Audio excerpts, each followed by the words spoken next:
And let's get started with Dr. Rahman Saifur, president of the IEEE.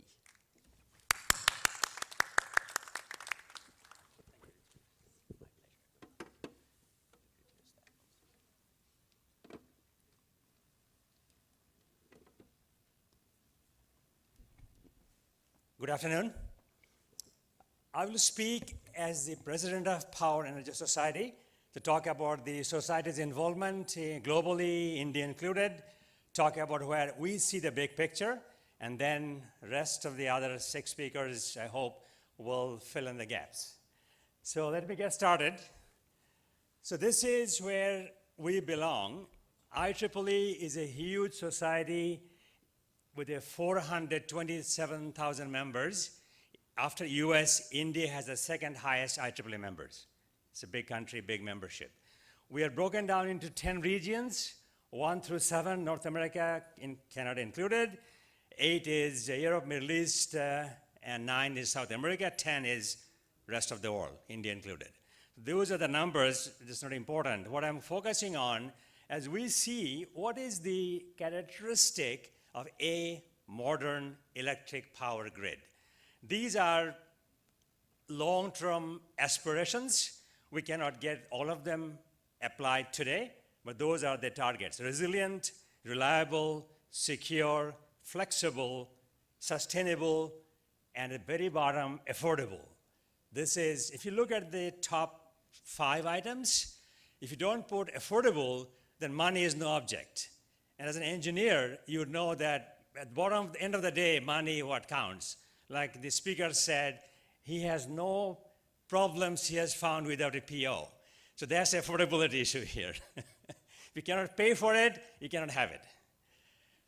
The issue is, people sometimes ask me that question, I know what is reliability. If you have a large number of backups, reliable.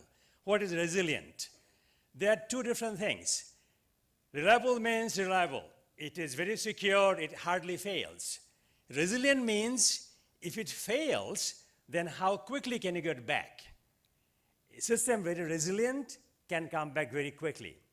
For the military, we are in a military complex here, it's a big deal, resiliency. If they are faced with adversaries, how quickly they can come back and regroup. Same with the power industry. You have Hurricane Katrina, you have flooding in Texas. How quickly can you come back after a failure? That is a big criterion now for planning electric power industry to be resilient. The rest of it, you can figure out what they are. So what are the trends that we see here? I saw the slides from EPRI, and I'll get some more details when we get there. It is, we all see from Andres talk about changing generation mix. Talk about solar, talk about wind, talk about hydro. We don't talk much nuclear much, but it is a factor. It's a fact of life. And customers are demanding more resiliency and reliability. You are a factory owner, you have a chemical process, you want to make sure it never stops. That's your objective. The new term called transactive energy. What is transactive energy? A building today can be a power plant. Rooftop solar, New Delhi is a good example. So when and how can you sell your solar power to TPDDL so that you can make money? That's an issue. Number 4 is interconnected ICT. They're all connected. Talk about, again, going back to Andres' talk, telecom, computers, signal processing. All of that is part of the modern grid. And finally, this is not true much in India, but US, aging infrastructure. Power grid is old in many cases. So how you make sure that you are able to come back quickly in case of a huge transformer failure or a huge line going out. So to make that possible, we are focusing on sensing and measurement. You know, we had in the 1800s industrial revolution, steam engine, that first revolution. Second revolution was IT technologies.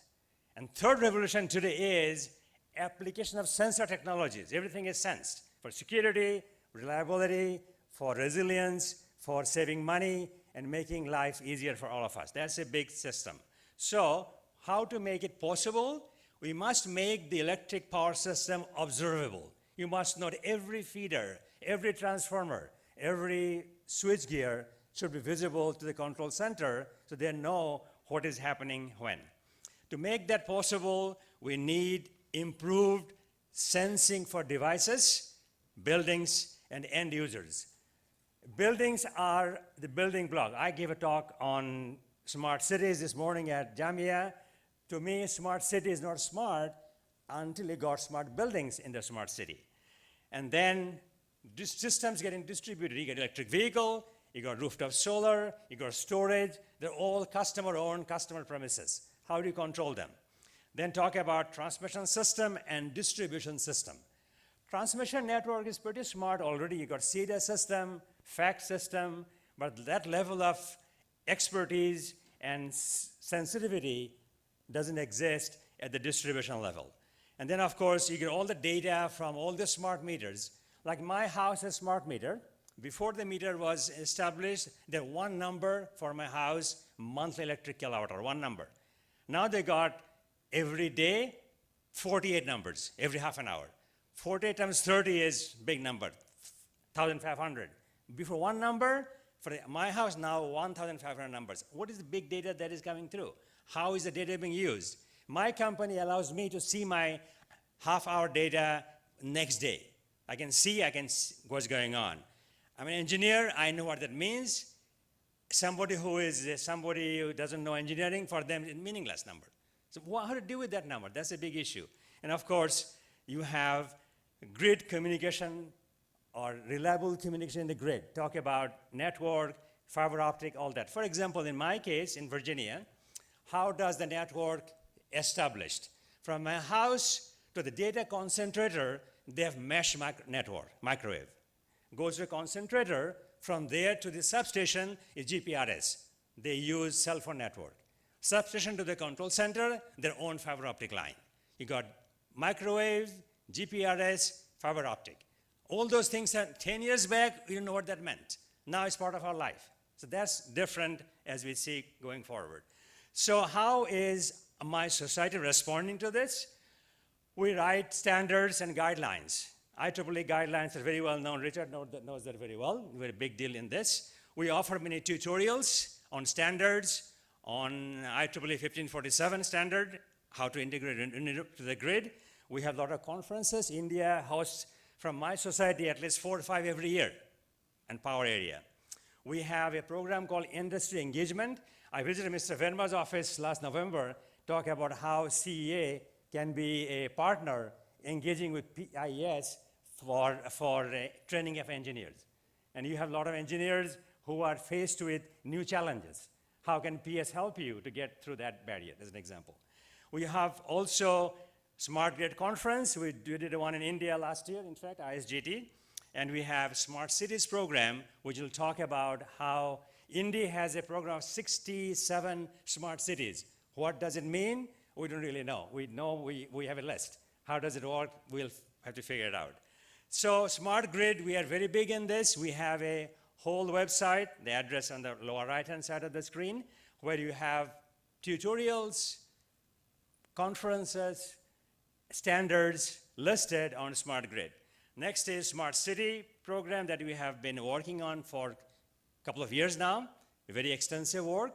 So we have, again, content that you can go down to that website, see on your screen, and download information. We also work with government. India would be a good example. We have MOU with the US Energy Department, DOE. We signed that MOU 2 years ago, talking about how to engage DOE staffers for new standards.